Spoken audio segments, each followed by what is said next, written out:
আসসালামু আলাইকুম। ১৫ বছরে মা গল্পের সূচনা পর্ব।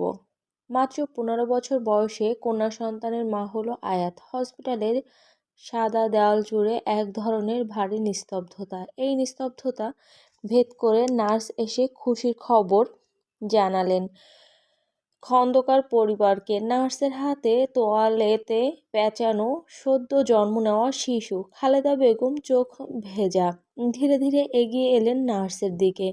নার্স এক হৃদয়গ্রাহী হাসি দিয়ে শিশুটিকে তার কোলে তুলে দিলেন। শিশুর মুখটা দেখে মুহূর্তেই কেঁদে উঠলেন খালেদা বেগম। বাচ্চার কপালে এক চুমু দিয়ে ফিসফিসিয়ে বললেন, একটা সুন্দর জীবন দেওয়ার চেষ্টা থাকবে তোমাকে দাদুমণি। পেছন থেকে এসে খন্দকার আজিজুল সাহেব স্ত্রীর কাঁধে হাত রাখলেন, শান্ত করলেন তাকে। তারপর নিজের নাতনিকে কোলে নিয়ে কানে আজান দিলেন। খাদিজা বেগম চোখের পানি মুছতে মুছতে নার্সকে জিজ্ঞেস করলেন, আমার বৌমা কেমন আছে? সে ঠিক আছে তো? নার্স গম্ভীর মুখে বললেন, উনি আপাতত স্থিতিশীল, কিন্তু বয়স খুব কম, তার উপর রক্তশূন্যতা। অলৌকিকভাবে মা ও মেয়ে দুজনেই সুস্থ আছে, আল্লাহর অশেষ রহমত। তবে এখনই আমাদের আরও 2 ব্যাগ রক্ত প্রয়োজন, না হলে পরিস্থিতি খারাপ হতে পারে। আর বাচ্চাটাকে এখন নিয়ে যাচ্ছে কিছু পরীক্ষা করার জন্য, বলে খন্দকার আজিজুল থেকে বাচ্চাটাকে নিয়ে নিল। চলে যেতে যেতে নার্স পেছনে ফিরে দাঁড়িয়ে প্রশ্ন করলেন, আচ্ছা বাচ্চাটার বাবা কোথায়? প্রশ্নটি যেন ছুরি হয়ে বিঁধে গেল খাদেজা বেগম আর খন্দকার আজিজুল সাহেবের।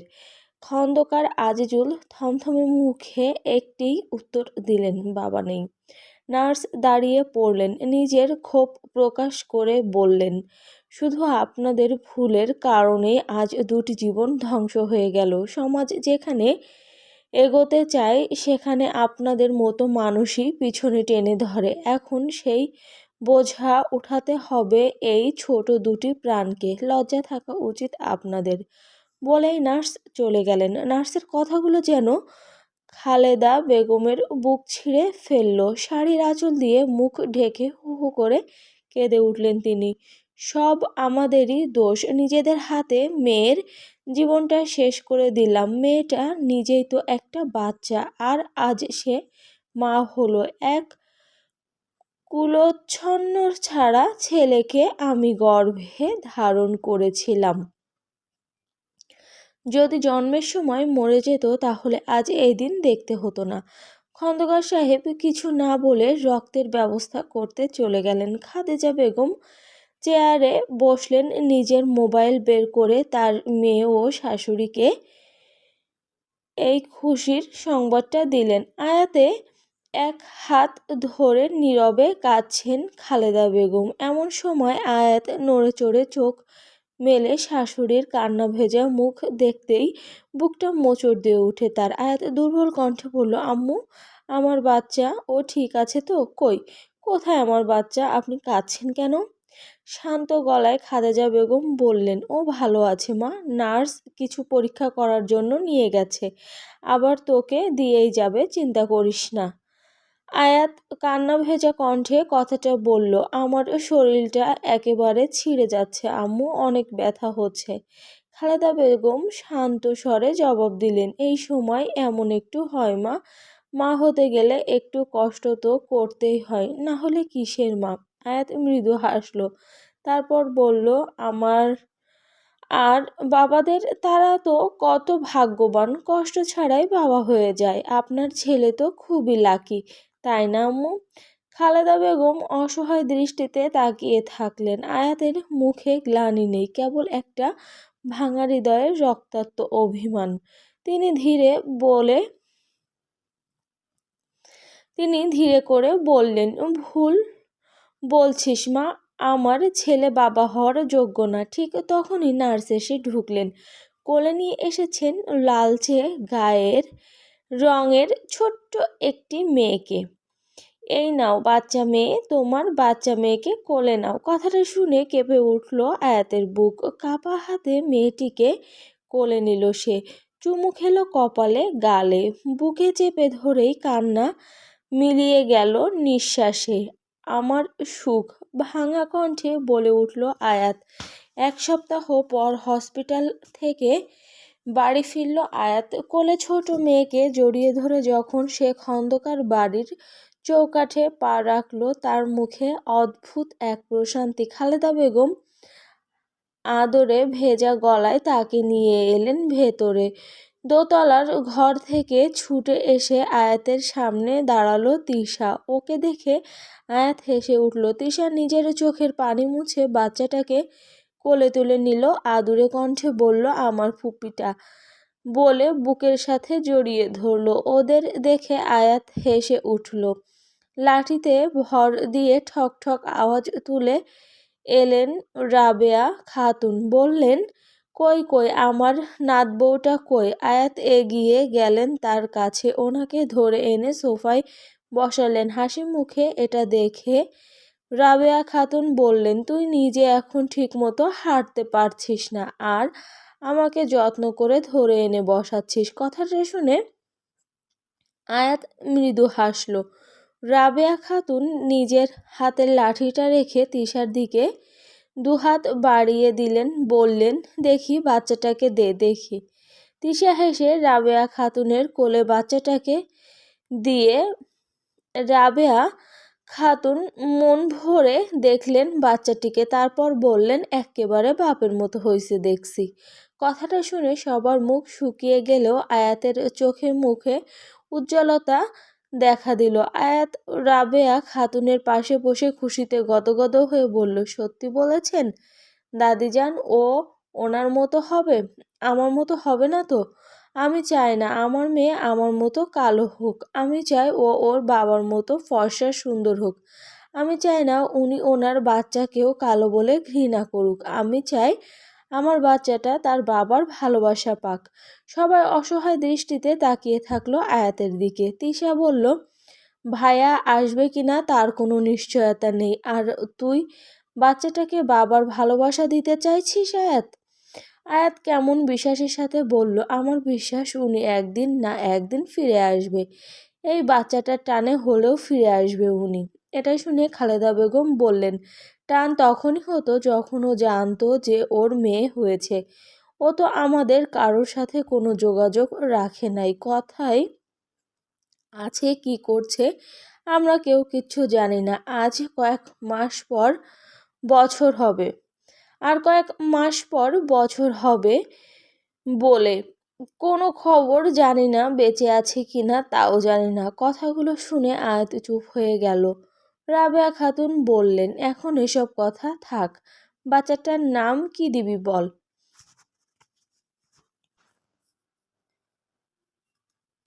আয়াত নিজের চোখের পানি মুছে মুখে হাসি নিয়ে বলল, আজ তো ও হয়েছে 1 সপ্তাহ। 1 সপ্তাহে তো বাচ্চাদের আকিকা দিয়ে নাম রাখতে হয়। তাই আব্বু আজ সকালে একটা ছাগল কিনে অনাথ আশ্রমে দিয়ে এসেছে, আর মসজিদে ওর নাম রেখেছে সুখ বিনতে তিহান। কথাটা শুনে সবাই কেমন চমকে ওঠে। তিশা বলে, বাচ্চাটার ওপর ভাইয়ার কোনো অধিকার নাই আয়াত, তাহলে কেন সুখের সাথে তিহান যোগ করলি? আয়াত হেসে উত্তর দিল, এটা ওনার হক, বাচ্চাটা তো আমার সাথে সাথে ওনারও। তুই সত্যি পাগল একটা। আয়াত শুধু হাসল। রাবেয়া খাতুন এক গাল হেসে বললেন, যাই হোক, নামটা কিন্তু সুন্দর। তারপর বাচ্চাটাকে মুখের দিকে তাকিয়ে বলল, আমাদের সবার জীবনের সুখ নিয়ে এসো তুমি।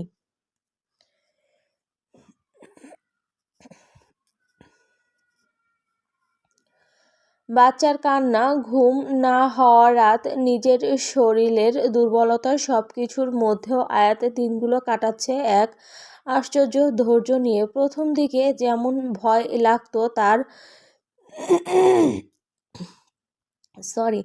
বাচ্চাকে কোলে নিতে, খাওয়াতে, কিন্তু আয়াতের শাশুড়ি খাদেজা বেগম সব সময় তাকে সাহস দিয়ে সাহসী করে তুলেছে। ধীরে ধীরে সে শিখে নিয়েছে কিভাবে এক হাতে কাপড় বদলাতে হয়, কিভাবে মেয়েকে খাওয়াতে হয়, কিভাবে মেয়েকে ঘুম পড়াতে হয়, কিভাবে কান্না থামাতে হয়, সব কিছু শিখে নিয়েছে এই 1 মাসের মধ্যে। এখন তাকে আর বেশি কষ্ট করতে হয় না, তার অভ্যাস হয়ে গিয়েছে সব কিছু। এখন মাঝরাত চলে আয়াত নিজের মেয়েকে নিয়ে পুরো বাড়ি হাঁটছে। সুখের একটা অভ্যাস, পুরো দিন ঘুমিয়ে রাত হলে উনি কান্না করে খেলতে চায়। এই তো এখন মধ্যরাত, বাড়ির সবাই ঘুমে ব্যস্ত, আর আয়াত নিজের মেয়েকে নিয়ে সোফায় বসে আছে আর মেয়ের সাথে হেসে হেসে কথা বলছে। সুখও চোখের পলক না ফেলে মায়ের দিকে তাকিয়ে মায়ের সব কথা শুনছে। মনে হচ্ছে সব কিছু সে বুঝছে। আয়াত মাথা নাড়িয়ে হেসে হেসে মেয়েকে বলে, চলো মা, আজ তোমাকে তোমার মায়ের গল্প শোনাই, শুনবে তুমি? মায়ের কথাটুকু সুখ বুঝলো কিনা কে জানে, শুধু একটা হাসি দিল। আয়াত নিজে নিজে মেয়ের সাথে বলতে থাকে, তোমার মতো আমিও এই বাড়ির মেয়ে, এই বাড়িতেই আমার জন্ম, এই বাড়িতেই আমার বড় হওয়া। তোমার আব্বু আর আমার সম্পর্ক কি জানো? আমরা চাচাতো জ্যাঠাতো ভাই বোন। তোমার আব্বু আমার সম্পর্কে জ্যাঠাতো ভাই হয় আর আমি তার চাচাতো বোন। তুমি জানো, আমাদের সুন্দর একটা পরিবার ছিল, সেখানে ছিলাম আমি, আমার বাবা মা, তোমার বাবা, ফুপি, দাদু, দাদা আর তোমার বড় দাদু। অনেক সুন্দর ছিল পরিবারটা, হাসি খুশি সবাই একসাথে থাকা। কিন্তু সমস্যা কি ছিল জানো? তোমার বাবা। জানো কেন? কারণ তোমার বাবা সব সময় দুষ্টু ছিল, আজ পর্যন্ত এখনো কারোর কোনো কথা শোনে নাই। যখন মাথায় যা আসতো তাই করতো। বাইরে গিয়ে সবসময় মারামারি ঝগড়াঝাটি করতো। মহল্লা থেকে সবসময় তোমার বাবার নামে বিচার আসতো। এর জন্য তোমার দাদার হাতে কম মাইর খায় নাই তোমার বাবা। কিন্তু তবুও উনি এমন কাজ করতেন, তাই সবাই বাধ্য হয়ে তাকে তার মতো ছেড়ে দিয়েছিল। পরিবারটা কখন আস্তে আস্তে ভেঙে যাচ্ছিল জানো? যখন তোমার নানা ভাই মারা যায় তখন থেকে। আমার বয়স যখন 5 বছর, তখন আমার বাবা মারা যায়। পরিবারটা তখন থেকে ভেঙে পড়তে শুরু করেছিল। বাবা মরে যাওয়ার পর মা দ্বিতীয় বিয়ে করে চলে যায় খন্দকার বাড়ি ছেড়ে। আমি একা হয়ে যাই। তখন আমাকে তোমার দাদু আর দাদাই বড় করেছে।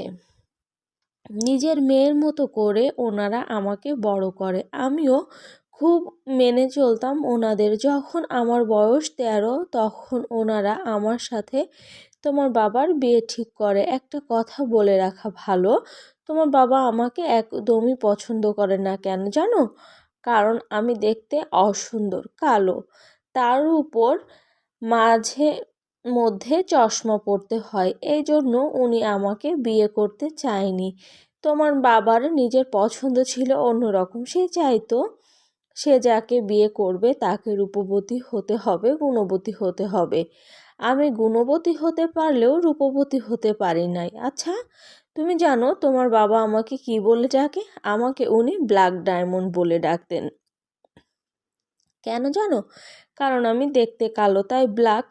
আর আমি ঘরের কাজ করতে পারি, তার থেকে বড় কথা ভালো চা করতে পারি। আমার হাতের চা তোমার বাবা অসম্ভব পছন্দের।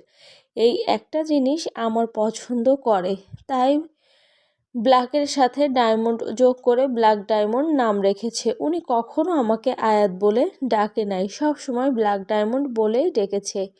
তোমার বাবা আমাকে বেশ বলেছিল যাতে আমি বিয়েতে না করি, তাহলে আর কেউ আমাদের বিয়ে করাতে পারবে না। কিন্তু আমি এটা করি নাই। তোমার বাবাকে আমার ভালো লাগতো। তুমি জানো, তোমার বাবা দেখতে অসম্ভব সুন্দর।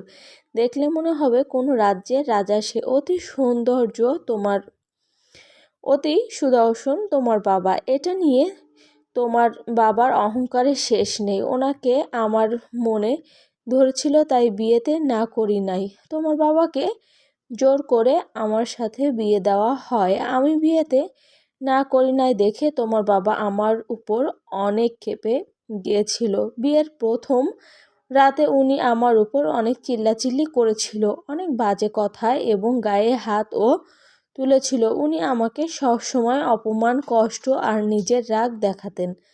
10 দিন ছিল ওনার সাথে আমার সংসার। এরই 10 দিন আমার জীবনের সবচেয়ে ভয়ঙ্কর ছিল।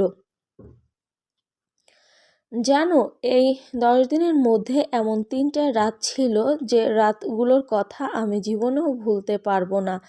তখন আমি তোমার বাবাকে নতুন করে আবিষ্কার করেছিলাম। যেন আমার চিনতে কষ্ট হচ্ছিল এটা তিহান ভাই। 10 দিন পর তোমার বাবা তোমার দাদুর কাছে 10 লাখ টাকা চেয়েছিল। টাকা না দিলে বলেছিল আমাকে তালাক দিবে। উপায়ন্তর না পেয়ে তোমার দাদা তোমার বাবাকে 10 লাখ টাকা দেয়। পরে উনি একটা চিঠি লিখে বাড়ি থেকে পালিয়ে যায়। কারোর সাথে কোনো যোগাযোগ রাখে নাই। কোথায় আছে, কেমন আছে আমরা কিচ্ছু জানি না। কেউ ওনাকে খোঁজার চেষ্টা করে নাই। তিনি চলে যাওয়ার ঠিক 3 মাস পর জানতে পারি আমার সুখের আগমনের কথা। আর কি তোমার আশায় এইভাবে আমার দিন মাস কাটতে শুরু করলো। আর ঠিক 9 মাস 10 দিন পর আমি তোমাকে পেয়েছি। তোমার বাবা পালিয়েছে আজ 10 মাস 20 দিন। আমার বিশ্বাস উনি একদিন না একদিন ফিরে আসবে তোমার জন্য। তোমাকে বাবার ভালোবাসা দেওয়ার জন্য হলেও ওনাকে আসতে হবে, আসতেই হবে ওনাকে। কথাগুলো বলতে বলতে আয়াত কাঁদতে থাকে। নিজের চোখের পানি ফেলে সুখের দিকে তাকিয়ে বলে, তোমার বাবা আসবে তো? তোমার কি মনে হয়? আমার বিশ্বাস উনি আসবে। ওনাকে তোমার জন্য আসতে হবে। আমি আমার বাবাকে হারিয়ে বুঝেছি একজন মেয়ের জীবনে তার বাবার ভালোবাসা কত প্রয়োজন। আমি চাই না আমার মেয়ে বাবা থাকার পরও বাবার ভালোবাসা থেকে বঞ্চিত হোক। আমি চাই না তুমি মানুষটাকে ঘৃণা করো। আমি জানি উনি খারাপ, রাগী, বদমেজাজি, কিন্তু ওনারও একটা ভালো মন আছে বলে আয়াত কেঁদে উঠল। মেয়েকে বুকের সাথে জড়িয়ে ধরে কান্নারত কণ্ঠে বলে, প্লিজ তিহান ভাই ফিরে আসুন। কারোর জন্য না হলেও নিজের মেয়ের জন্য হলেও ফিরে আসুন। সুখকে বাবার ভালোবাসা থেকে বঞ্চিত করবেন না। প্লিজ ফিরে আসুন, ফিরে আসুন তিহান ভাই, ফিরে আসুন। সকাল সকাল খন্দকার পরিবার নাস্তা করতে বসেছে। তিশা হাতে ঘড়ি পড়তে পড়তে সিঁড়ি বেয়ে নিচে নামে। পরনে তার অফিসের শার্ট প্যান্ট ইন করা, গলায় আবার সানগ্লাস ঝোলানো। ঘড়ি পরে চেয়ার টেনে নাস্তা করতে বসে। খন্দকার পরিবারের একটা কোম্পানি আছে যা আগে খন্দকার আজিজুল সাহেব আর আয়াতের বাবা দাঁড় করিয়েছিল। আয়াতের বাবা মারা যাওয়ার পর কোম্পানি খন্দকার আজিজুল সাহেব নিজে একা সামলিয়েছে। অনেক কষ্ট করে ভেবেছিল কোম্পানিটা ছেলের হাতে দিবেন সামলানোর জন্য, কিন্তু ছেলে কোনোদিন কোম্পানির ধারে কাছেও যায়নি। বাবার কষ্ট দেখে তিশা পড়াশোনা শেষ করে নিজেই বাবার কোম্পানিতে হাত লাগায়। এখন বাপ মেয়ে কোম্পানিটা চালায়। তিশার আইডিয়া দিয়ে এখন পুরো কোম্পানি চলে। তিশা রুটিতে জ্যাম লাগাতে লাগাতে খাদেজা বেগমকে জিজ্ঞেস করে, আম্মু আয়াত কই? খাদেজা বেগম পানি খাওয়া শেষ করে বলে, ঘুমাচ্ছে। সারা রাত সুখের জন্য ঘুমাতে পারে নাই মেয়েটা। এখন সুখ কার কাছে? তোর দাদিজানের কাছে আছে। নাস্তা করে সুখকে নিয়ে রুমে গিয়েছে দেখছি। খন্দকার আজিজুল সাহেব বললেন, আয়াতের শরীর এখন কেমন আছে? আলহামদুলিল্লাহ, আগের থেকে ভালো আছে। যাক, আলহামদুলিল্লাহ ভালো বলে সবাই চুপচাপ নাস্তা করতে ব্যস্ত হয়ে যায়। সকাল 11টা বাজে। আয়াত এখনো গভীর ঘুমে। এইদিকে সুখ খিদে কান্না জুড়ে দিয়েছে। খাদেজা বেগম কি করবে ভেবে না পেয়ে আয়াতের রুমে গেল। দেখে মেয়েটা ঘুমাচ্ছে। ওনার অনেক মায়া হলো, কিন্তু সুখের জন্য আয়াতকে ডেকে ঘুম থেকে তুলল। আয়াত আর মোড়া ভেঙে ঘুম থেকে উঠে বসে দেখে খাদেজা বেগমের কোলে সুখ কাঁদছে। আয়াত মেয়েকে কোলে নিল। মায়ের কোল পেয়ে সুখ কান্না বন্ধ করে দিল। এটা দেখে খাদেজা বেগম আয়াত দুজন হেসে উঠল। খাদেজা বেগম আয়াতের মাথায় হাত বুলিয়ে দিয়ে বললেন, মেয়েকে খাইয়ে ফ্রেশ হয়ে নে, তোকেও তো খেতে হবে তাই না? আয়াত মৃদু হাসল। খাদেজা বেগম চলে গেলেন। আয়াত মেয়েকে চুমু খেয়ে বুকের দুধ খাওয়াতে লাগলো। খেতে খেতে সুখ ঘুমিয়ে গিয়েছে। আয়াত মেয়েকে সুন্দর করে বিছানায় শুইয়ে দিল, গায়ে কাঁথা দিল, চারপাশে বালিশ দিয়ে বর্ডার করে দিল। তারপর নিজে ফ্রেশ হতে চলে গেল। চেয়ার টেনে খেতে বসলো আয়াত। খাদিজা বেগম রান্নাঘর থেকে দুধ, ডিম, পাউরুটি এনে দিলেন আয়াতকে। তারপর আয়াতের পাশে বসলেন। আয়াত বিসমিল্লাহ বলে খাওয়া শুরু করলো। খাদিজা বেগম আয়াতকে প্রশ্ন করলেন, একটা কথা বলতাম। জি বলো। তোর পড়াশোনার সম্পর্কে আর কি? পড়াশোনা করবি নাকি ছেড়ে দিবি? কেন ছেড়ে দিব? আমি পড়তে চাই। টিয়াকে বলেছিলাম আমি যতদিন স্কুলে যাইনি, যতদিন যা পড়িয়েছে গুরুত্বপূর্ণ সব কিছু আমাকে কষ্ট করে নোট করে দিতে। টিয়া বলেছিল ও 2-3 দিনের মধ্যে এসে দিয়ে যাবে, আর 1 মাস পরই তো বার্ষিক পরীক্ষা শুরু। আয়াতের কথা শুনে খাদিজা বেগম খুশি হলেন। এটা তার মুখ দেখেই বোঝা যাচ্ছে। বললেন, আলহামদুলিল্লাহ, শুনে খুশি হলাম। যদি বলতি পড়াশোনা করবি না তাহলে তিশার হাতে উদাম কেলানি খেতি। কথাটা শুনে বউ শাশুড়ি দুজনে হেসে উঠে। খাদিজা বেগম বললেন, তোর মা কল করেছিল সকালে। কথাটা শুনে আয়াতের মুখের হাসি উড়ে যায়। ছোট করে বলল, কি বলে? তোর কি অবস্থা জিজ্ঞেস করেছে। আমি বলেছি তোর মেয়ে হয়েছে, শুনে অনেক খুশি হয়েছে। বলেছে এসে একদিন তোদের দেখে যাবে। আয়াত অতি ছোট্ট কণ্ঠে বলে, ওহ, বলে চুপচাপ খেতে থাকে। আয়াতের মুখ দেখে খাদিজা বেগম আর কিছু বললেন না। সুখকে নিয়ে এটা সেটা কথা বলতে লাগলেন।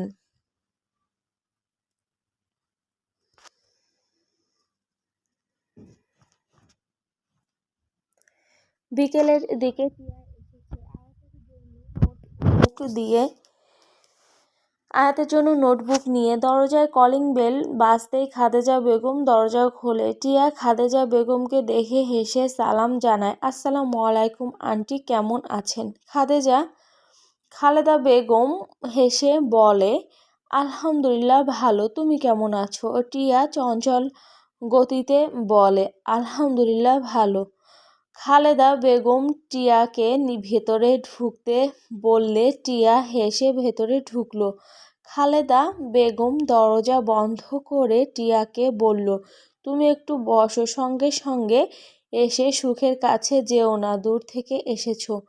টিয়া হেসে সোফায় বসে বলে, ঠিক আছে আন্টি।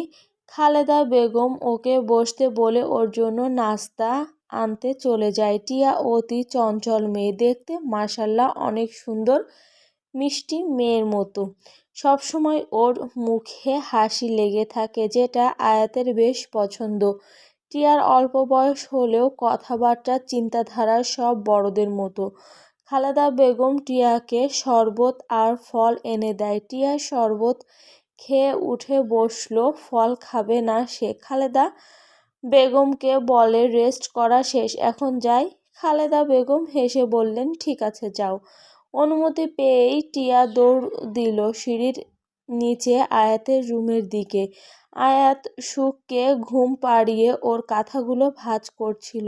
এমন সময় দৌড়ে রুমে ঢুকে টিয়ার এমন হঠাৎ আগমনে আয়াত খানিকটা ভয় পেয়ে যায়। চোখ রাঙিয়ে টিয়ার দিকে তাকালে টিয়া তাকে মিষ্টি একটা হাসি ফিরিয়ে দেয়, যার ফলে আয়াত নিজেও হেসে ফেলে। টিয়া নিজের হাতের নোটবুকটা টেবিলের উপর রাখে, তারপর আস্তে ধীরে বিছানায় উঠে বসে। মাথাটা একটু নিচু করে সুখের মুখের দিকে ঝুঁকে ঘুমন্ত সুখকে আলতো চুমু খায়। চুমু খেতেই টিয়া প্রশান্তির হাসি দেয়। ওকে এইভাবে হাসতে দেখে আয়াত নিজেও হেসে ফেলে। আয়াত কাঁথা ভাঁজ করা শেষে টিয়াকে নিয়ে রুম থেকে বের হয়ে আসে। রুমে থাকলে ওদের হাহা হিহির কারণে সুখ উঠে যাবে। তাই আয়াত টিয়াকে নিয়ে ড্রয়িং রুমে গেল। 2 বান্ধবী গিয়ে সোফায় বসলো। আয়াত টিয়াকে জিজ্ঞেস করে, তো বল কেমন আছিস? টিয়া এক চোখ টিপে মুখে হাসি নিয়ে বলে, আই তো ভালা আছি বান্ধবী, তুই কেসা আসোস? টিয়ার কথা শুনে আয়াত শব্দ করে হেসে উঠে বলে, আবার নোয়াখালীর ভাষা বলা শুরু করে দিয়েছিস? কথাটা শুনে টিয়া কেমন রেগে গেল, চোখ মুখে রাগ নিয়ে বলল, তোকে আর কতবার বলবো আমি নোয়াখালীর না ফেনীর মেয়ে, আমার দাদুর বাড়ি ওখানে। আর তুই সব সময় নোয়াখালী নোয়াখালী করছস। কত দিন ধরে তোকে গণ কোন দিন তোকে ধরে গণপিটুনি দিই আল্লাহ জানে। টিয়ার রাগ দেখে আয়াতের আরও বেশি হাসি পায়, বলে কিন্তু ফেনী আর নোয়াখালী এক না টিয়া? কথাটা শুনে টিয়া নিজেকে ঠিক রাখতে পারে না, রেগে চিল্লিয়ে বলে, হিসা লই হিড্ডি, তোর বাপ দাদার নাম ভুলাই দিমু। আয়াতের বাচ্চা, ফেনী আর নোয়াখালী কেমনে এক হয় বুঝা আমারে। টিয়ার রাগ দেখে আয়াত শুকনো ঢোক গিলে জোরপূর্বক হেসে টিয়াকে শান্ত হতে বলে, সরি সরি, আচ্ছা এইসব ফেনী নোয়াখালী বাদ, আমরা আমাদের নিয়ে কথা বলি চল। টিয়া টেবিল থেকে এক গ্লাস পানি খেয়ে নিজেকে শান্ত করে, তারপর আয়াতকে বলে, বল স্কুলে কবে থেকে যাবি? আর 20 দিন পর বার্ষিক পরীক্ষা শুরু। আয়াত বলল, আমি শুধু পরীক্ষা দিব, সুখ এখনো ছোট, ওরে একা ফেলে যেতে পারবো না, আব্বু স্যার ম্যাডামদের জানিয়ে দেবে। আচ্ছা, আমি সব কিছু নোট করে দিয়েছি, সিলেবাস অনুযায়ী ঠিকঠাক মতো পড়লে পাশ করে যাবে ইনশাল্লাহ। আয়াত হেসে বলল, ইনশাল্লাহ। এমন সময় রুম থেকে সুখের কান্নার আওয়াজ ভেসে আসে। এটা শুনে আয়াতের আগে টিয়া ছুটে যায় রুমে। আয়াত ধীরে সুস্থে রুমের দিকে এগিয়ে যায়। টিয়া রুমে ঢুকে সুখকে কোলে নিতে যায়, কিন্তু দেখে সুখ হিসু করে দিয়েছে, তাই কোলে নিতে গিয়েও নিল না। আয়াতকে রুমে আসতে দেখে টিয়া বলল, সুখ তো হিসু করে দিয়েছে। আয়াত মাথা নাড়িয়ে সুখের কাঁথা চেঞ্জ করে দেয়, তারপর টিয়া কোলে নেয়। সুখকে কোলে নিয়ে টিয়া মহা খুশি। তারপর ওর মুখের দিকে তাকিয়ে কেমন রাগ মেশানো কণ্ঠে বলে, তোর মেয়ে তোর মতো হবে তাই না, কিন্তু তোর মতো না হয়ে হলো ওই বদমাইশের মতো। এটা শুনে আয়াত চুপ থাকলো। টিয়া সুখকে কোলে নিয়ে হাঁটতে হাঁটতে আয়াতকে বলে, ওই হারামজাদা কি জানে তার মেয়ে হয়েছে? আয়াত উদাসীন মন নিয়ে বলে, যোগাযোগ থাকলে তো জানবে। একদম ভালো হয়েছে, কোথাও গিয়ে মরে যাক শালার বাচ্চা।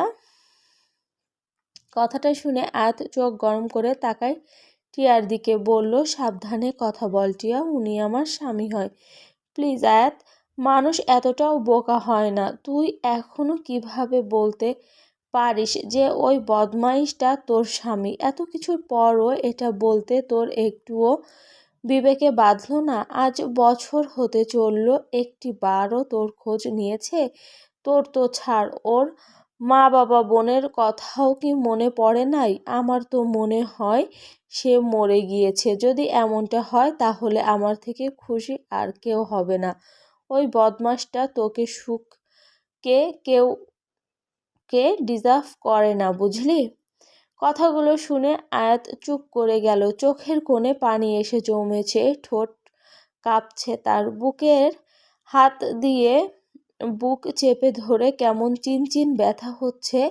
কেমন ভাঙা গলায় বলে, আমি তবুও চাইবো উনি ফিরে আসুক, আমার জন্য না, তার মেয়ের জন্য। আমি সুখকে বাবার ভালোবাসা দিতে চাই টিয়া। কথাটা শুনে টিয়া আয়াতের দিকে এগিয়ে এসে বলে, যে যোগ্য স্বামী হতে পারে নাই, স্বামীর ভালোবাসা দিতে পারে নাই, সে আর যাই হোক একজন যোগ্য বাবা হতে পারবে না।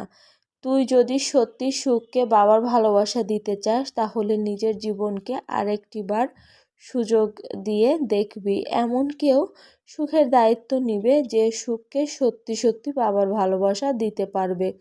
একটা অনুরোধ করব, যদি সত্যি ওই লোকটা কখনো ফিরে আসে তাহলে তাকে দ্বিতীয়বার সুযোগ দিবি না, তার কাছ থেকে তালাক চেয়ে সুখকে নিয়ে নতুন করে জীবন শুরু করবি। কথাগুলো শুনে আয়াতের চোখ বেয়ে পানি গড়িয়ে পড়ে।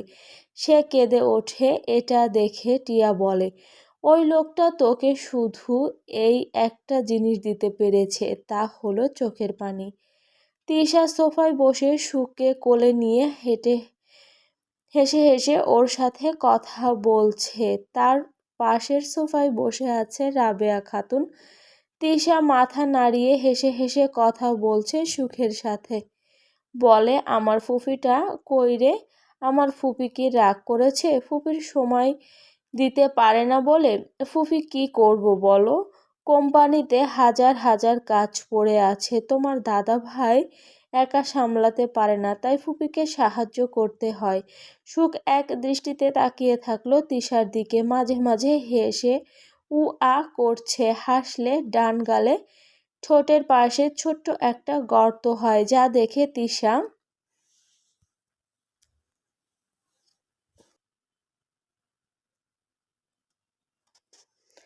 হেসে বলে, আরে আমার ফুপিটার ও তো দেখছি গালে টোল পড়ে। বাহ! কথাটা শুনে রাবেয়া খাতুন বললেন, হ, আমিও কাইল খেয়াল করছিলাম আমার তিহান দাদুভাইয়ের মতো। কথাটা শুনে তিশার ঠোঁট থেকে হাসি উড়ে যায়, গম্ভীর কণ্ঠে বলল, 9 মাস 10 দিন গর্ভে লালন পালন করলো আয়াত, কষ্ট করলো আয়াত, আর সুখ হলো নাকি ওই বেয়াদবটার মতো? কথাটা শুনে রাবেয়া খাতুন বললেন, ওমা, এইটা কেমন কথা? ও তোর ভাই হয়? কথাটা শুনে তিশা তাচ্ছিল্য হেসে বলে, ওর মতো ভাই থাকার চেয়ে না থাকা ভালো। কথাটা বলে তিশা সুখকে নিয়ে উঠে চলে যায়। রাবেয়া খাতুন ওর চলে যাওয়ার দেখে দীর্ঘশ্বাস ফেলে বলে, কেন এমন কাজ করলি দাদু ভাই? তোর আপন মানুষজন আজ তোরে ঘৃণা করে, এখন যদি কেউ এসে তোর মৃত্যুর খবর হুনায় যায়, তা হইলে বিশ্বাস কর এই বাড়ির কেউ তোর লাইগা আফসোস করব না, কাঁদব না, উল্টো হাসবে, খুশি হইব। আমার দাদু ভাই, এখনো সময় আছে, ফিরে আয় তুই। বিকালের দিকে আয়াতের মা এসেছিল তাকে দেখতে। আয়াত তখন নিজের রুমে সুখকে নিয়ে এটা সেটা করছিল। বলছিল সে সময় খালেদা বেগম রুমে আসে, উনি গিয়ে আয়াতের পাশে দাঁড়ায়। আয়াত তা দেখে ওনাকে বলে, কিছু বলবে আম্মু? খালেদা বেগম ইতস্তত করে বলে, তোর আম্মু এসেছে। কথাটা শুনে আয়াতের মুখটা কেমন ফ্যাকাশে হয়ে গেল, রাগ অভিমান দুঃখ এসে কড়া নাড়ল মনে। খালেদা বেগম আয়াতের মাথায় হাত বুলিয়ে দিয়ে আদরের সুরে বললেন, এমন করে না মা, উনি তোমাকে দেখার জন্য এসেছে, তুমি তাকে ফিরিয়ে দিও না, উনি কষ্ট পাবে। আয়াত হালকা হাসল, বলল, আর আমি যে কষ্ট পাই তার বেলা? কিভাবে পারলো উনি আমার সাথে এমনটা করতে? একটি বারও কি আমার কথা ভাবে নাই? আজ উনি থাকলে হয়তো আমার জীবন অন্যরকম হতো জানো। আমি সব সময় ওনার মতো হতে চাইতাম। ওনার মতো সাহসী নারী আমি আমার লাইফে দ্বিতীয়টা দেখি নাই। ওনার প্রতিটি কথা চলাফেরার ধরন আমি খুব মনোযোগ দিয়ে দেখতাম, আমাকে মুগ্ধ করত ওই সব। আমি খুব করে চাইতাম আমি আমার মার মতো হব, কিন্তু দেখো আজ আমি কি হয়ে গেলাম। আজ যদি উনি থাকতো তাহলে কখনো তিহান ভাই আমাকে ছেড়ে যেতে পারতো না। পাতাল পথ থেকে হলেও উনি তাকে খুঁজে নিয়ে আসতো, কিন্তু দেখো আমার জীবনের কথা না ভেবে উনি ওনার জীবন নিয়ে ভাবলেন, মাঝে আমার জীবনটা চুরমার হয়ে রয়ে গেল। কথাগুলো বলতে বলতে আয়াত কেঁদে উঠে। খালেদা বেগম আয়াতের পাশে বসে ওকে বুকের সাথে চেপে ধরে ওর মাথায় হাত বুলিয়ে দিতে দিতে শীতল কণ্ঠে বলে, খবরদার, জীবন চুরমার হয়ে গেছে বলবি না। এখনো তোর জীবনের অনেক পথ বাকি আছে। তোর মায়ের উপর তোর অনেক অভিমান আছে আমি জানি, কিন্তু আমাদের ওনার কথাও তো ভাবতে হবে, তাই না? সঙ্গী ছাড়া জীবন কাটে না রে মা। তোর মার একজন সঙ্গী দরকার ছিল। আয়াত খালেদা বেগমকে শক্ত করে জড়িয়ে ধরে কান্নারত কণ্ঠে বলে ওঠে, আর আমি যে সঙ্গী ছাড়া জীবন কাটাচ্ছি। আমি ছোট হয়ে সঙ্গী ছাড়া জীবন কাটাতে পারলে উনি কেন পারেন নাই? খালেদা বেগম আয়াতকে ছেড়ে দিয়ে যত্ন সহকারে ওর চোখের পানি মুছে দিলেন, বললেন, তুইও সঙ্গী ছাড়া জীবন কাটাতে পারবি না আয়াত। এখনো তোর জীবনের বাকিগুলো দিন পড়ে আছে, কোন সময় কি হয় তা তো বলা যায় না। আয়াত হেঁচকি টেনে বলল, আমি দ্বিতীয় বিয়ে করব না আম্মু। আমি তিহান ভাইয়ের জন্য অপেক্ষা করব। আমি ওনাকে সঙ্গী হিসাবে চাই। উনি আমার সঙ্গী না হলে আমি আর কাউকেই সঙ্গী হিসাবে চাই না আম্মু। কথাগুলো শুনে খালেদা বেগম বোকার মতো আয়াতের দিকে তাকিয়ে রইল। এই মেয়েটা আসলেই অনেক বোকা। না হলে এত কিছুর পর কেউ এমন কথা বলতে পারে? নিজের ছেলের প্রতি এক আকাশ ঘৃণা জমেছে খালেদা বেগমের। আর জীবনেও তিহানকে আয়াতের জীবনে আসতে দিবেন না, এই প্রতিজ্ঞা করলেন তিনি। খালেদা বেগম সুখকে কোলে নিয়ে বললেন, আয় মা, উনি অপেক্ষা করছে বলে উনি সুখকে নিয়ে চলে যায়। আয়াত পাথরের মতো বসে রইল অনেক সময়। তারপর নিজেকে সামলিয়ে আস্তে ধীরে রুম থেকে বের হয়। ড্রয়িং রুমে গিয়ে দেখলো আয়াতের মায়ের কোলে সুখ। উনি সুখের সাথে হেসে হেসে কথা বলছে।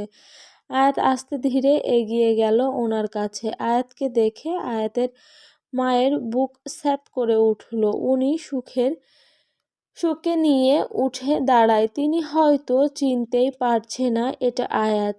একটি বাচ্চা হলো একজন মেয়ের শারীরিকভাবে অনেক পরিবর্তন হয়, কিন্তু আয়াত, সে তো আরও আগে থেকে শুকিয়ে গিয়েছে। গায়ের রংটা আগের তুলনায় আরও ফ্যাকাশে হয়ে গেছে। উনি আয়াতের দিকে এগিয়ে গেলেন। আয়াতের মাথায় হাত রাখার আগে আয়াত নিজেকে সরিয়ে নেয়। তিনি বললেন, এত শুকিয়ে গিয়েছে কেন তুমি? তোমার এই অবস্থা কেন? আয়াত তাচ্ছিল্য হেসে ওনার দিকে তাকিয়ে বলল, তার চিন্তা আপনাকে না করলেও চলবে বলে ওনার কাছ থেকে সুখকে নিয়ে নেয়। বলে, এসেছেন ভালো কথা, গল্প করুন, নাস্তা করুন, তারপর চলে যান, ভালো থাকবেন বলে সুখকে নিয়ে চলে যায় নিজের রুমে। আয়াতের মা ছলছল চোখে তাকিয়ে রইল আয়াতের দিকে। রাবেয়া খাতুন ওনাকে উদ্দেশ্য করে বলে, থাক, কষ্ট পাস না, বয় তুই। আয়াতের মা নিজের চোখের পানি মুছে আবার সবার মাঝে বসে বললেন, তিহানের কোনো খোঁজ এখনো পাওয়া যায়নি? খন্দকার আজিজুল সাহেব বললেন, আমরা ওর কোনো খোঁজ নেইনি যে ওর খোঁজ পাওয়া যাবে। কিন্তু কেন ভাইয়া? ও বউ বাচ্চা রেখে কোথায় গা ঢাকা দিয়েছে সেটা জানি না। বাঁচলে বাঁচুক, মরলে মরুক, এখন তাতে আমাদের কিছু যায় আসে না। খালেদা বেগম এতক্ষণ চুপ থেকে মুখ খুললেন। বলছি, কিছু মনে না করলে একটা কথা বলতাম। তিশা বলল, কি কথা আম্মু? খালেদা বেগম নড়েচড়ে বসে ইতস্তত করে বলে, আয়াতের জন্য সামির কেমন হয়? আর কয়েক মাস পর ও দেশে আসবে, ওদের নিয়ে কিছু ভাবা যায় না? সবাই খালেদা বেগমের কথা শুনে ভাবলেন। খন্দকার আজিজুল সাহেব বললেন, সব কিছু এত সহজ না খালেদা। আয়াত এখনো বিবাহিত, তিহান ওর স্বামী। তিহান আয়াতকে তালাক না দেওয়া পর্যন্ত আমরা চেয়েও কিছু করতে পারবো না। না হলে সামির কেন, অনেক ভালো ছেলেই আমার হাতের কাছে আছে। আমি চাইলে আয়াতকে নিয়ে ভাবতে পারতাম, কিন্তু সমস্যা তো একটাই, আয়াত এখনো তিহানের বউ। যতক্ষণ না তিহান ওকে তালাক দিবে ততক্ষণ আমরা কিছুই করতে পারবো না। কথাটা বেশ চিন্তায় ফেলল সবাইকে। এইভাবে আরও কিছু সময় নিজেদের মধ্যে কথা বলে আয়াতের মা সবার থেকে বিদায় নিয়ে চলে গেলেন।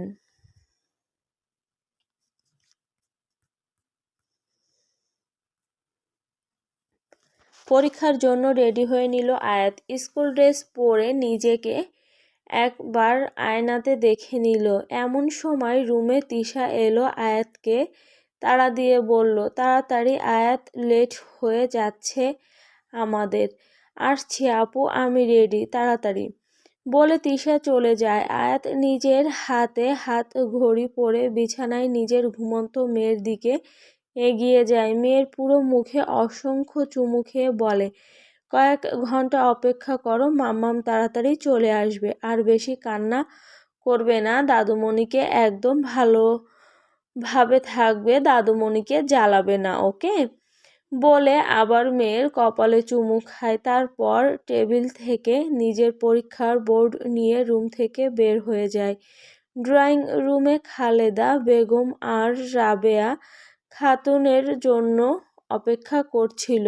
আয়াত সালাম দিয়ে দুজনের কাছে পরীক্ষার জন্য দোয়া চায়। রাবেয়া খাতুন আয়াতের মাথায় হাত বুলিয়ে দিয়ে দোয়া করে দেয়। খালেদা বেগম আয়াতের দুই গালে হাত রেখে কপালে চুমু খায়, বলে, বিজয়ী হয়ে ফিরে আয় মা। কথাটা শুনে আয়াত হেসে উঠে বলে, আম্মু, সুখকে একটু দেখে রেখো, আমি তাড়াতাড়ি চলে আসব। তোকে সুখকে নিয়ে এত চিন্তা করতে হবে না, আমরা সামলে নিব, তুই নিশ্চিন্তে পরীক্ষা দেয়। সবার থেকে বিদায় নিয়ে আয়াত তিশাদের সাথে চলে যায়। তিশা ড্রাইভ করছে, তার পাশের সিটে আয়াত বসেছে আর পিছনের সিটে খন্দকার আজিজুল সাহেব বসেছেন। আয়াতকে উদ্দেশ্য করে বলে, আয়াত মামুনি, নার্ভাস হওয়ার কোনো কারণ নেই, ঠিক আছে? আশেপাশের মানুষ কে কি বলল সেদিকে একদম কান দিবে না। পরীক্ষা হলে ঢুকে নিজেকে শান্ত করে চুপচাপ পরীক্ষা দিবে। যেটা বেশি ভালো পারবে সেটা আগে লিখবে, তারপর বাকিগুলো। পরীক্ষা শেষে চুপচাপ হল থেকে বের হয়ে স্কুল গেটে দাঁড়াবে। তারপর গাড়ি এসে নিয়ে যাবে, ঠিক আছে? আয়াত মাথা নাড়িয়ে বলল, ঠিক আছে আব্বু। তিশা বলে, দেখ আয়াত, এখন পরিস্থিতি ভিন্ন, অনেকে তোকে অনেক কথা বলবে, কারোর কথা কানে দিবি না। চুপচাপ যা পারবি তা দিয়ে চলে আসবি। টিয়ার সাথে স্কুলে বেশি ঘোরাঘুরি করবি না। বাড়িতে তোর দুধের মেয়ে আছে, ভুলে যাবি না। আয়াত আবারও মাথা নাড়িয়ে বলল, আচ্ছা আপু। গাড়ি এসে থামলো স্কুলের সামনে। আয়াত গাড়ি থেকে নেমে তিশা ও খন্দকার আজিজুল সাহেব থেকে দোয়া ও বিদায় নিয়ে স্কুলে প্রবেশ করে। আয়াত যখন স্কুলের মাঠে পা দিয়েছে তখন সবার দৃষ্টি ছিল আয়াতের দিকে। সবাই তার দিকে অদ্ভুত দৃষ্টিতে তাকিয়ে আছে। কেউ কেউ হাসছে, কেউ কেউ ফিসফিস করছে। আয়াত শুকনো ঢোক গিলে নিজের হাত দিয়ে নীল স্কুল ড্রেসটা খামচে ধরে চুপচাপ মাথা নিচু করে পরীক্ষার হলে প্রবেশ করে। প্রবেশ করতেই পুরো হল নীরব হয়ে যায়। সবার দৃষ্টি একমাত্র আয়াতের দিকে। আয়াত মাথা নিচু করে নিজের সিট খুঁজতে থাকে। প্রথম সিটে খুঁজতেই সেখানে নিজের রোল নাম্বার দেখতে পায়। আয়াত চুপচাপ গিয়ে সেখানে বসে পড়ে। পুরো ক্লাসের সবাই এসে আয়াতকে ঘিরে ধরে, যেন সে জাদুঘরের কোনো জিনিস। একজন মেয়ে আয়াতকে বলে, আরে আয়াত, শুনলাম তোর নাকি মেয়ে হয়েছে। আয়াত মেয়েটার দিকে তাকিয়ে মুখে হাসি রাখার চেষ্টা করে বলে, হ্যাঁ। আর একজন মেয়ে বলে, এটা কিভাবে সম্ভব ভাই? তুই নিজেই একটা ছোট বাচ্চা, আর তুই বাচ্চা জন্ম দিলি? কথাটা শুনে আয়াত কি বলবে খুঁজে পেল না, মাথা নিচু করে বসে রইল। সবাই তাকে হাজার হাজার প্রশ্ন করছে। আয়াত উত্তর দেওয়ার প্রয়োজন হলে দেয়, না হলে চুপ করে থাকে। এক পর্যায়ে একটি মেয়ে বলে ওঠে, শুনলাম তোর নাকি জামাই পালিয়েছে তোকে রেখে, সে কি আর কখনো ফিরে আসবে না? তার যে মেয়ে হয়েছে সে জানে তো? আয়াত নিজের দুই হাত মুষ্টিবদ্ধ করে মাথা নিচু করে বসে রইল। এইসবের উত্তর নেই তার কাছে। এমন সময় ক্লাসে টিয়া প্রবেশ করে সবাই আয়াতকে ঘিরে রেখেছে দেখে টিয়া সবাইকে ঠেলে ঠেলে দূরে সরিয়ে দেয়। ওদেরকে চিল্লিয়ে বলে, এখানে ও পরীক্ষা দিতে এসেছে, তোদের প্রশ্নের উত্তর দিতে না। যা হুট, নিজেদের কাজে মন দে। টিয়াকে দেখে সবাই বিরক্ত হয়, সবাই চলে যায়। কেউ কেউ ঠোঁট উল্টে বলে, চামচা এসেছে চামচাগিরি করতে। টিয়া এইসব কথা গায়ে মাখল না। আয়াতের ডান পাশের সিটে বসে বলল, কখন এলি? এই তো কিছু সময় আগে। আচ্ছা, বেশি প্যারা নিস না, সুন্দর মতো পরীক্ষা দিবি, ওকে? আয়াত উপর নিচ মাথা নাড়ল। ক্লাস বসার ঘন্টা বসলে যে যার মতো নিজেদের সিটে গিয়ে বসে। কিছু সময় পর ক্লাসে ম্যাডাম ঢুকে। সবাই ওনাকে সালাম দিলে উনি সালাম নিয়ে সবাইকে বসতে বলল। তারপর পরীক্ষার খাতা সবাইকে দেওয়ার জন্য আয়াতকে দিল। দিতে গিয়ে ওনার হাত থেমে যায়। আয়াতকে তিনি এত সময় খেয়াল করেন নাই, এইমাত্র করল। উনি হেসে বলে, আরে আয়াত না, তোমাকে তো চেনাই যাচ্ছে না, কেমন আছো? আয়াত মৃদু হেসে বলল, আলহামদুলিল্লাহ ভালো। শুনলাম তোমার মেয়ে হয়েছে। জি। তো তোমার স্বামীর কোনো খোঁজ পেয়েছো? সে কি সত্যি সত্যি সবকিছু ছেড়ে পালিয়ে গিয়েছে? কথাটা শুনে আয়াত চুপ করে গেল। সে ক্লাসে এই কথা শুনতে শুনতে আয়াতকে চুপ করে থাকতে দেখে ম্যাডাম আর কিছু জিজ্ঞেস করলেন না। তিনি বুঝতে পারলেন তিনি ভুল জায়গায় ভুল প্রশ্ন করে ফেলেছে। পরিস্থিতি স্বাভাবিক করে আয়াতকে সবাইকে পরীক্ষার খাতা দিতে বলে। আয়াত মাথা নত করে চুপচাপ সবাইকে খাতা দিতে থাকে। সময় যায় সময়ের গতিতে। সবাই যার যার মতো পরীক্ষা দিতে ব্যস্ত। হলে দুজন স্যার ম্যাডাম গার্ড দিচ্ছে। তারা আয়াতের থেকে একটু দূরে গিয়ে আয়াতের নামেই কথা বলছে। ম্যাডামটা বুকে হাত বেঁধে স্যারকে বলে, মেয়েটা আমাদের পাড়ার, অল্প বয়সে বিয়ে হয়ে বাচ্চাও একটা হয়েছে। স্যার কেমন অবাক হয়ে বললেন, কি বলছেন, এসব সত্যি? আমি তো ভাবলাম সবাই এসব বানিয়ে বানিয়ে বলছে, বিশ্বাস করতাম না। আরে সব কিছু সত্যি। আমার শাশুড়ি মাঝে মধ্যে ওদের বাড়িতে গিয়ে খোঁজ খবর নিয়ে আসে, ওনার কাছ থেকেই শুনি। আর মেয়েটা দেখতে কালো বলে ওর স্বামী ওকে ছেড়ে দিয়ে চলে গিয়েছে। আজ 1 বছর হলো। মনে হয় এখনো কেউ কোনো খোঁজ জানে না। ছেলে মানুষের বিশ্বাস নেই। না জানি কোনো সুন্দরী মেয়ে পেয়ে বিয়ে করে অন্য কোথাও সংসার পেতেছে নাকি। এই জন্য বলে মেয়েদের সৌন্দর্যটাই আসল। স্যারটা মাথা ঘুরিয়ে আয়াতের দিকে তাকালো, বলল, এই অল্প বয়সে মেয়েটা কিভাবে? আমার তো বিশ্বাসই হচ্ছে না। মেয়েটার পরিবার নিজের হাতে মেয়েটার ভবিষ্যৎ ধ্বংস করে দিল। পড়াশোনায় তো ভালো ছিল, পড়লে বড় হয়ে নিশ্চয়ই সমাজে নিজের নাম বানাতে পারত। আফসোস ওই ছেলেটাই বা কেমন, সে কিভাবে নিজের মেয়েকে ছেড়ে থাকতে পারে? আরে ও তো জানে না মেয়ে হয়েছে। পালিয়ে যাওয়ার পর কারোর সাথে কোনো যোগাযোগ রাখে নাই। বেঁচে আছে কিনা সেটাও কেউ জানে না। আমার কি মনে হয় জানেন? ছেলেটা অন্য জায়গায় বিয়ে করে গা ঢাকা দিয়েছে। একটা সুন্দরী মেয়েকে বিয়ে করে দেখবেন আয়াতকে তালাক দিবে। পরে মেয়েটার কি হবে কে জানে। স্যারটা কেমন অসহায় দৃষ্টিতে তাকিয়ে রইল আয়াতের দিকে। বলল, মেয়েটার কি বিয়ের বয়স হয়েছে? এখন তো ওর ওড়ার বয়স, স্বপ্ন দেখার বয়স। আর এই বয়সে সে নাকি মা হয়ে গেল। বাল্যবিবাহ আটকানোর জন্য আইন কত ব্যবস্থা নিল, সেগুলো কি মেয়েটাকে আটকাতে পারে নাই? কেউ কি ছিল না বাধা দেওয়ার? একটি বার ভাবুন, মেয়েটার ভবিষ্যৎ কেমন হবে? ওর পরিবার ওর এই অবস্থা দেখে একটু অনুতপ্ত হয় নাই? সমাজ এখনো বাল্যবিবাহ থেকে বের হয়ে আসতে পারে নাই। পরিবারের একটি ভুলের জন্য আজ একটা ফুল ঝরে গেল। হয়তো আপনি ঠিক বলেছেন, ছোটবেলায় মেয়েটার বাবা মারা যায়, তারপর মা আবার দ্বিতীয় বিয়ে করে মেয়েটাকে রেখে চলে যায়। খন্দকার আজিজুল, মানে আয়াতের বড় আব্বু আর বড় আম্মুই ওকে মেয়ের মতো মানুষ করে। ওনারা ভেবেছিল ছেলের সাথে বিয়ে দিয়ে মেয়েটাকে সারা জীবন তাদের সাথে রেখে দিবে। কিন্তু ছেলেটা কি করলো? স্যার দীর্ঘশ্বাস ফেলে বলল, আমি জাস্ট আর কিছু ভাবতে পারছি না। তারপর আয়াতের দিকে তাকিয়ে বলল, কি হবে মেয়েটার ভবিষ্যতে? ম্যাডাম আয়াতের দিকে তাকিয়ে বলল, সেটা তো সময় বলে দিবে। পুরো ক্লাস নীরব থাকার কারণে আয়াত সামনের সিটে বসার কারণে স্যার ম্যাডামের সব কথা তার কানে গেল। চোখের পানি পড়ে পরীক্ষার খাতা ভিজে গিয়েছে অনেকটা। নিজেকে আর সামলাতে না পেরে যতটুকু লিখেছে তা ম্যাডামের হাতে দিয়ে কাঁদতে কাঁদতে বের হয়ে যায়। পুরো ক্লাস আয়াতের যাওয়ার দিকে চেয়ে থাকলো।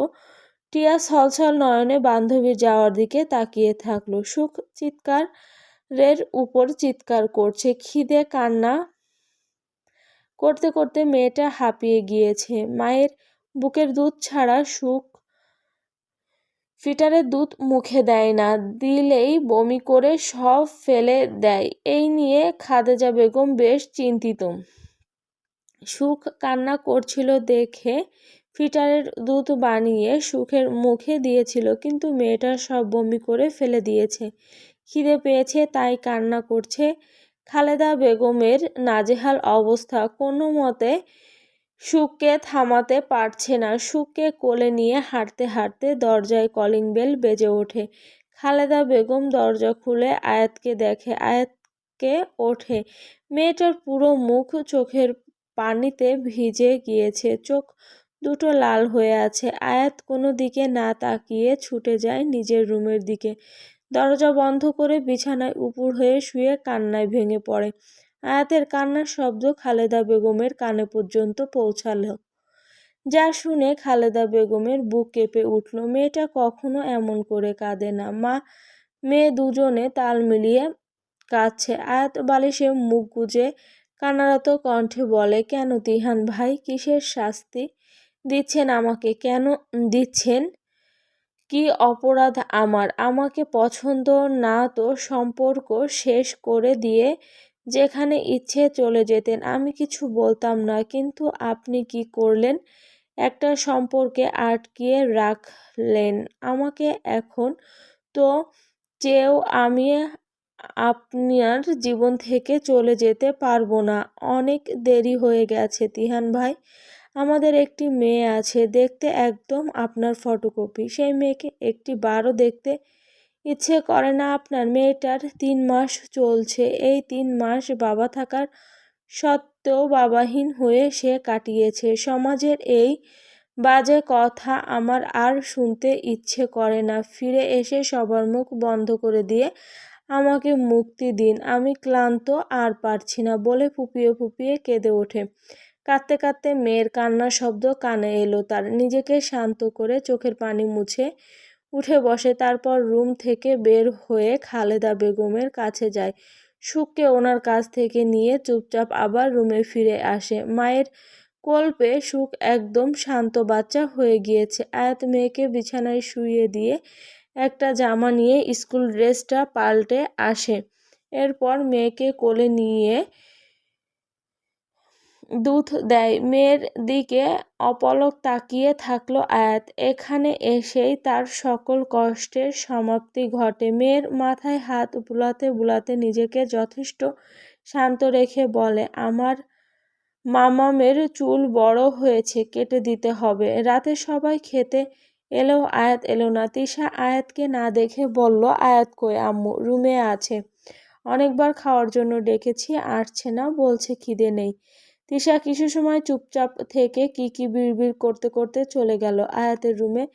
খালেদা বেগম তিশাকে চিল্লিয়ে বলে, ওর এমনিও মন ভালো নেই, বকিস না তিশা। তিশা রুমে গিয়ে দেখে আয়াত সুখকে কোলে নিয়ে ঘুম পাড়ানোর চেষ্টা করছে। তিশা ওকে আদেশের সুরে বলে ওঠে, আয়াত খেতে আয়।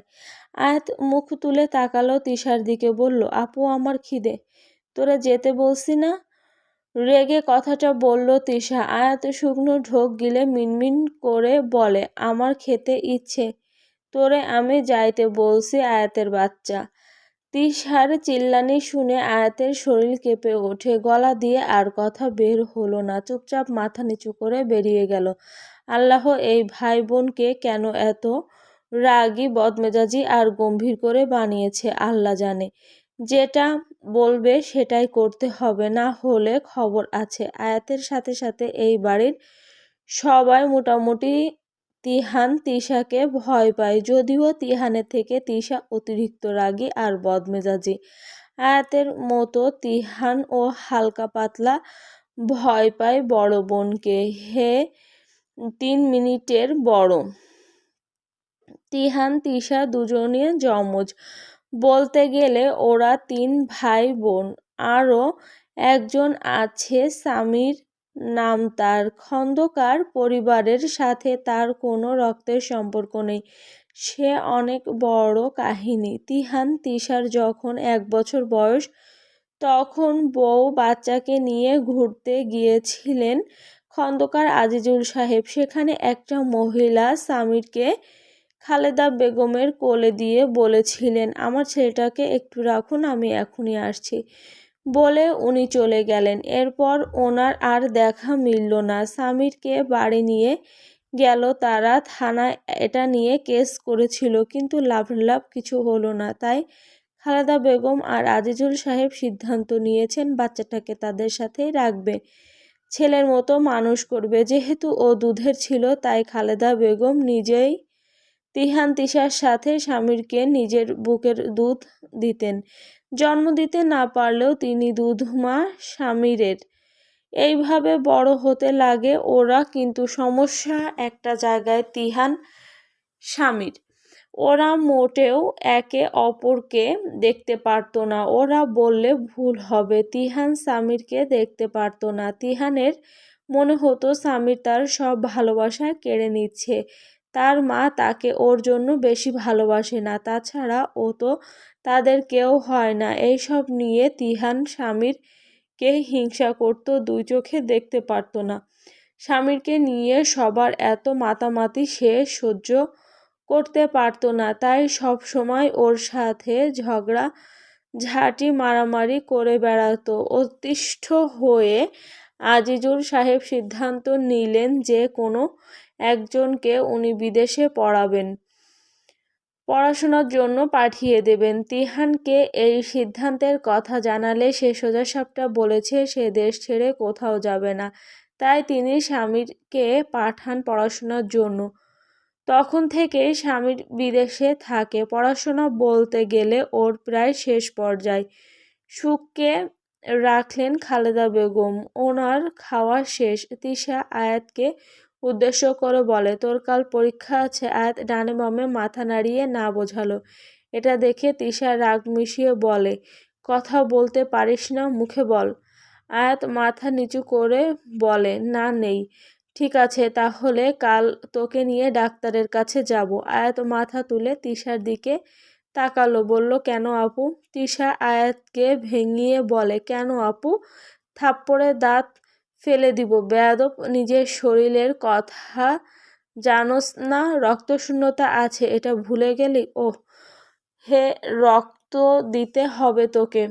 আর রক্তের পয়েন্ট বেড়েছে নাকি সেটাও জানতে হবে। আয়াত ছোট করে বলল, আচ্ছা। আজিজুল সাহেব মেয়েকে উদ্দেশ্য করে বলে, কথাগুলো সুন্দর করেও তো বলা যায়, তাই না মা?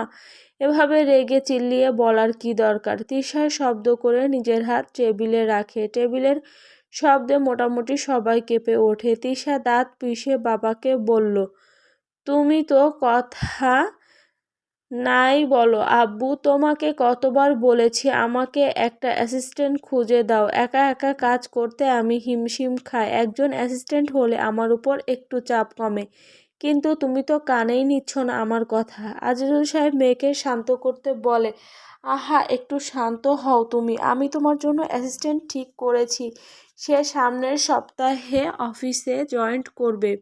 গুড জব আব্বু। আর শোনো আয়াত, সকালে রেডি হয়ে থাকবি।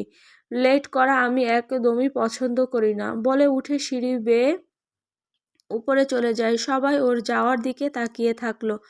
খালেদা বেগম বলল, এমন রাগী বদমেজাজি হলে কে বিয়ে করবে ওকে? তিহান তো ওর থেকে ভালোই আছে। আজিজুল সাহেব দীর্ঘশ্বাস ফেলে আয়াতকে উদ্দেশ্য করে বলে, কি বলে গেল শুনলে তো? রেডি হয়ে থেকো, না হলে তোমার হালুয়া টাইট করে দিবে। বলে উনিও উঠে চলে যায়। খালেদা বেগম আর আয়াত একে অপরের দিকে অসহায় দৃষ্টিতে তাকায়। এই পাগলের মধ্যে তারা অনেক বাজেভাবে ফেঁসে গেছে। সুখ নিয়ে পুরো রুমে পায়চারি করতে ব্যস্ত আয়াত। মেয়েটা রাত হলে একটু বেশি জ্বালায়, একেবারে ঘুমাতে চায় না। আয়াত হাঁটতে হাঁটতে ক্লান্ত, বলে সুখকে নিয়ে বিছানায় শুয়ে দিল। এরপর নিজেও মেয়ের পাশে বসে। সুখকে খাটে শুইয়ে দিতে সুখ কেঁদে ওঠে। আয়াত বিরক্ত হয়ে ঠোঁটে আঙুল দেখিয়ে চুপ করতে বলে। এটা দেখে সুখ সত্যি সত্যি চুপ হয়ে গেল। আয়াত নিজের দুই পা মেলল, তারপর সেখানে একটা বালিশ রেখে পায়ের উপর সুখকে শুইয়ে দিল। তারপর নিজের পা দুলাতে লাগলো। সুখ মুখে নিজের বুড়ো আঙ্গুল ডুবিয়ে দিল। আয়াত তা মুখ থেকে নামিয়ে দিল, বলল, ছ্যা, আম্মা আঙুল খায় না। তারপর আয়াত কিছু সময় চুপ থেকে সুখের দিকে তাকিয়ে রইল। চেহারাটা একদম পুরোপুরি বাবার মতো হয়েছে। আয়াত টেবিলে রাখা তিহানের একটা ছবির দিকে তাকায়, তা দেখে নিজে নিজে হেসে ওঠে। সুখকে উদ্দেশ্য করে বলে, সবাই তোমার বাবাকে যেমন খারাপ ভাবে, উনি একদমই তেমন না সুখ। ওনারও একটা মন আছে জানো। আমি মানছি লোকটার সাথে আমার তেমন ভালো মুহূর্ত নেই, কিন্তু একেবারেই নেই তা ভাবা ভুল। তুমি জানো তোমার নানুমণি যখন দ্বিতীয় বিয়ে করে চলে যাচ্ছিল, তখন আমি অনেক কেঁদেছি, ওনার পায়ে ধরে কেঁদেছি যাতে আমাকে ওনার সাথে নিয়ে যায়। সেদিন আমাকে একমাত্র তোমার বাবাই সামলিয়েছিল। আমার চোখের পানি মুছে দিতে দিতে বলেছিল, কাঁদে না ব্ল্যাক ডায়মন্ড, আমরা আছি তো তোর জন্য, আমরা তোর খেয়াল রাখবো, তোর যত্ন নিব, তোকে আগলে রাখবো, ওই মহিলার দরকার নাই তোর, আমরা আছি তো। সেদিন আমি অনেক ভরসা পেয়েছি ওনার কথায়। আরও এমন অনেক ভালো মুহূর্ত আছে আমাদের। আসলে মানুষ শুধু খারাপের দিনটাই মনে রাখে। আশপাশের মানুষ, তোমার দাদু দাদা ফুফি, ওরাও ওনার খারাপ দিকটাই মনে রেখেছে। সবাই বলে তোমার বাবা পালিয়ে গিয়েছে। সত্যি কি তোমার বাবা পালিয়েছে? দাঁড়াও বলে আয়াত সুখকে কোল থেকে নামিয়ে বিছানা ছেড়ে উঠে দাঁড়ায়। সুখ মাথা ঘুরিয়ে মায়ের দিকে তাকালো। আয়াত নিজের ড্রয়ার থেকে একটা চিঠি বের করলো, সেটা নিয়ে আবার খাটে বসলো। তারপর চিঠি খুলে নিজে নিজে পড়লো। চলে যাচ্ছি যেদিকে চোখ যায়, সময় হলে ফিরে আসবো। ব্ল্যাক ডায়মন্ডকে ন্যাকা কাঁদতে বারণ করবে, ওর কান্না আমার কাছে অসহ্য লাগে। তিহান খন্দকার। চিঠিটা পড়ে আয়াত মেয়ের দিকে তাকায়, বলে, তোমার কি মনে হয় মাম্মা তোমার বাবা পালিয়েছে? চিঠিতে উনি স্পষ্ট লিখেছে সময় হলে ফিরে আসবে।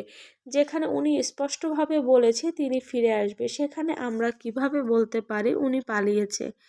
দেখেছো, মাম্মাকেও কাঁদতে বারণ করেছে। আমার কান্না ওনার অসহ্য লাগে। যদি এতই অসহ্য লাগে তাহলে এত কাদায় কেন? বলে আয়াত দীর্ঘশ্বাস ফেলল। চিঠিটা ভাঁজ করতে করতে বলে, আমাদের ওনার জন্য অপেক্ষা করতে হবে, বুঝলে আম্মা? বলে সুখের দিকে তাকায়, দেখে সুখ আবার বুড়ো আঙুল মুখে ডুবিয়ে ড্যাপ ড্যাপ চোখে মায়ের দিকে তাকিয়ে আছে। আদেও মায়ের কথা কতটুকু বুঝলো কে জানে। আয়াত চোখ রাঙিয়ে মেয়েকে মুখ থেকে হাত নামিয়ে দিয়ে ধমক দিয়ে বলে, একদম বাবার মতো হয়েছে, যেটা করতে বারণ করি সেটাই বেশি বেশি করে। হ্যালো বন্ধুরা, পরবর্তী পার্ট খুব তাড়াতাড়ি আসবে, তো সবাই অপেক্ষায় থাকো। আর চ্যানেলটি যারা এখনও সাবস্ক্রাইব করনি তারা পরবর্তী পার্ট দেখার জন্য চ্যানেলটি সাবস্ক্রাইব করে রেখো। ধন্যবাদ সবাইকে।